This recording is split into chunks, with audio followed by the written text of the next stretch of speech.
Hi అండి. అందరూ ఎలా ఉన్నారండి? బాగున్నారండి? అందరికీ నమస్తే అండి. ఈరోజు మాకైతే మబ్బులు ఉరుములతో కూడిన వర్షాలండి.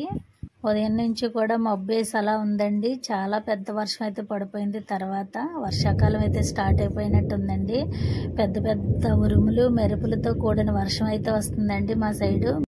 ఈ సంవత్సరం అయితే మే నెల నుంచే వర్షాలు స్టార్ట్ అయిపోయినట్టుగా ఉన్నాయండి. చాలా విపరీతమైన వర్షాలు వస్తున్నాయి. తుఫానులా పట్టేసిందండి మా సైడ్ అయితే. ఈ రోజు 3 రోజుల నుంచి కూడా ఇలానే ఉంది. ఇంత వర్షంలో కూడా గేదెలు చూడండి ఎంత ప్రశాంతంగా ఎంత హ్యాపీగా మేస్తున్నాయో కదా. గేదెలకి వర్షం అంటే చాలా ఇష్టం అండి. వర్షం నుంచి అస్సలు పారిపోవు, వర్షంలోనే ఉంటాయి. ఆవులు అనుకోండి ఒక చిన్న చినుకు పడేసరికి పక్కకి వెళ్ళిపోతాయి. అయితే క్లైమేట్ చల్లగా ఉంది కదా అని చెప్పేసి ఇన్స్టెంట్ బిర్యానీ రైస్ అయితే ఉందండి నా దగ్గర. దాంతోనైతే నేను ఇలా వేడివేడిగా బిర్యానీ లాగా అయితే వండేసానండి. కొన్ని మార్పులను బట్టి కొన్ని అయితే తినాలని అనిపిస్తుంది కదండి. ఈ రోజైతే ఈ వర్షానికి మబ్బుకి కొంచెం నాకైతే వేడివేడిగా ఏదైనా తినాలని అనిపించిందండి. వెంటనే అయితే ఇన్స్టెంట్ బిర్యానీ రైస్ ఉంది నా దగ్గర. దాంతోనైతే నేను ఈ విధంగా వండానండి. ఇదిగోండి బెల్ బ్రాండ్ రైస్ ప్యాకెట్లు అయితే వచ్చింది. ఇది 1/2 kg ఉంటుందండి ప్యాకెట్ అయితేనే. ఇందులోనే అన్ని మసాలాలన్నీ కలిపేసి ఇచ్చేస్తాడండి. మనం వేరే మసాలాలు ఏమి వేయక్కర్లేదు.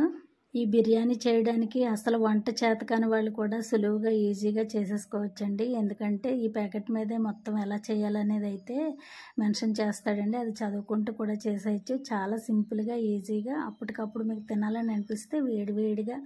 ఇది మామూలు రైస్లోనే కాదండి, బయటను కూడా దొరుకుతుంటుంది. మనకి ఈ ప్యాకెట్ వచ్చేసి 60 రూపీస్ అలా ఉంటుందండి. తెచ్చుకొని ఇన్స్టెంట్గా అయితే బిర్యానీ తయారు చేసేసుకోవచ్చు. కొన్ని సమయాలను బట్టి అయితే కొన్ని రకాలు తినాలని అయితే మనసుకు అనిపిస్తుంది కదండి. అలాంటప్పటికైతే ఇది బాగా ఈజీగా యూజ్ అవుతుంది మనకి.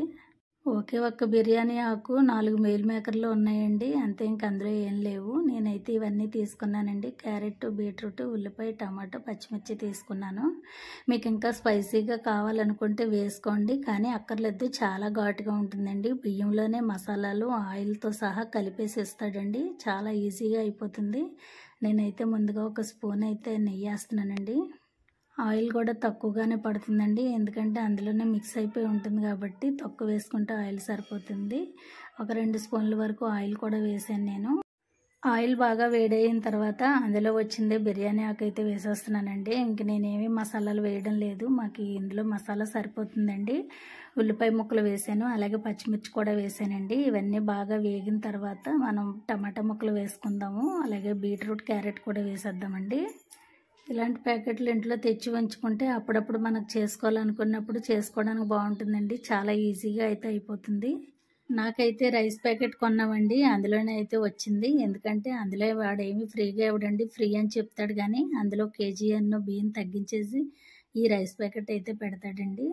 బీట్రూట్, క్యారెట్ కూడా వేసేసానండి. ఇవన్నీ బాగా వేగుతున్నప్పుడే ఒక స్పూన్ అయితే ఫ్రెష్గా దంచుకున్న అల్లం వెల్లుల్లి పేస్ట్ వేస్తున్నానండి. దీనిని కూడా బాగా వేయించుకున్న తర్వాత ప్యాకెట్లో ఇచ్చినవే నేను మీల్ మేకర్లు అయితే వేసేస్తున్నానండి. మన ఇంట్లో ఏ ఉన్నా కూడా వేసుకోవచ్చండి. ఇంకాని కాకపోతే మసాలాలు తప్పించి అన్నీ కూడా వేసుకోవచ్చండి. వెజిటబుల్స్ నా దగ్గర మీల్ మేకర్లు కూడా ఇంకా లేవు, ఆ 4 వేసేస్తున్నానండి. ఇవన్నీ కూడా బాగా వేయించుకున్న తర్వాత మనం రైస్ 1/2 kg ఉంటాయండి. మీరు తింటారు అనుకుంటే 1/2 kg చేసేసుకోవచ్చు. మాకైతే అన్ని పడవండి, నేను అందులో హాఫ్ అయితే చేస్తున్నాను.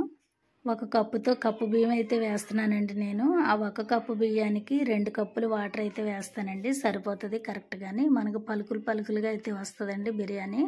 ఒక మెతుకు అంటుకోకుండా ఉంటేనే బాగుంటుందండి తినడానికి. ఇవన్నీ బాగా కలుపుకున్న తర్వాత వాటర్ అయితే వేసేస్తానండి.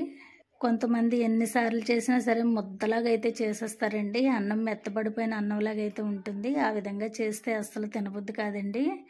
వాటర్ మాత్రం చూసుకొని అయితే వేసుకోవాలి. ఎప్పుడు చేసినా మామూలు రైస్కి అయితే 1 కప్పు బియ్యానికి 2 కప్పులు వాటర్ చొప్పున వేసుకోవాలండి. అదే బాస్మతి రైస్ అయితే 1 కప్పు బియ్యానికి 1.5 కప్పు వాటర్ మాత్రమే వేసుకోవాలండి. ఆ విధంగా వేసుకుంటే మెత్తబడిపోకుండా మెతుకు అంటుకోకుండా ఉంటుందండి. నేను వాటర్ వేసేసిన తర్వాత నేను సాల్ట్ అయితే వేసానండి. వేసి బాగా కలుపుకున్న తర్వాత 3 విజిల్స్ పెట్టుకుంటే సరిపోతుందండి. కరెక్ట్గా ఉడికిపోతుంది. వాతావరణంలో మార్పులను బట్టి అప్పుడప్పుడు ఏదైనా వెరైటీగా తినాలని అనిపిస్తుందండి. రోజు తినే రైసు కూర కాకుండానే. అలాంటప్పటికైతే ఇలా ఇన్స్టెంట్ బిర్యానీ రైస్ అయితే బాగా యూజ్ అవుతుంది అనుకుంటున్నానండి నేను. 3 విజిల్స్ అయితే వచ్చేసేయండి. నేను ఆవిరంతా పోయిన తర్వాత కుక్కర్ మూత తీస్తే కరెక్ట్గా ఉడికిపోయిందండి. చూడండి వేసిన వాటర్కి బియ్యానికి కరెక్ట్గా సరిపోయింది. మనకి మెతుకు కూడా బాగా ఉడికిపోయిందండి. చూడండి అంటుకోకుండా ఒక మెతుకు అంటుకోకుండా ఇలా పొడి పొడిలాడుతూ ఉంటేనే బాగుంటుందండి. దీనిని చికెన్తో కానీ లేదంటే రైతాతో కానీ లేదంటే అలాగ తినేసినా కూడా చాలా బాగుంటుందండి. నేను ఇందులో వేరే మసాలాలు ఏమీ వేయలేదండి. వాళ్ళు ఇచ్చిన ఒక బిర్యానీ ఆకు తప్ప నేను ఇంకేమీ కూడా వేయలేదు. చూడండి ఎంత కలర్ఫుల్గా వచ్చిందో, చాలా బాగుంది కదండి. పైనుంచి అయితే కొద్దిగా జీడిపప్పు వేస్తున్నానండి. మీరు ఇంకా వేసుకోవాలనుకుంటే పైనుంచి నెయ్యి వేసి అలాగే పుదీనా కొత్తిమీర కూడా వేసుకొని వేడివేడిగా ఇలాంటి క్లైమేట్కి తింటే చాలా బాగుంటుందండి. ట్రై చేయండి. చూశారు కదా ఇన్స్టెంట్ బిర్యానీ రైస్తో ఎంత తొందరగా అయిపోయిందో కదండి. మీరు కూడా తెచ్చుకొని ట్రై చేయండి. ఓకే అండి, వీడియో నచ్చింది అనుకుంటే లైక్ చేసి సపోర్ట్ చేసి సబ్స్క్రైబ్ చేయండి. ఓకే అండి, మరొక సింపుల్ అండ్ ఈజీ రెసిపీతో మళ్ళీ మీ ముందుంటానండి. అంతవరకు బాయ్ అండి.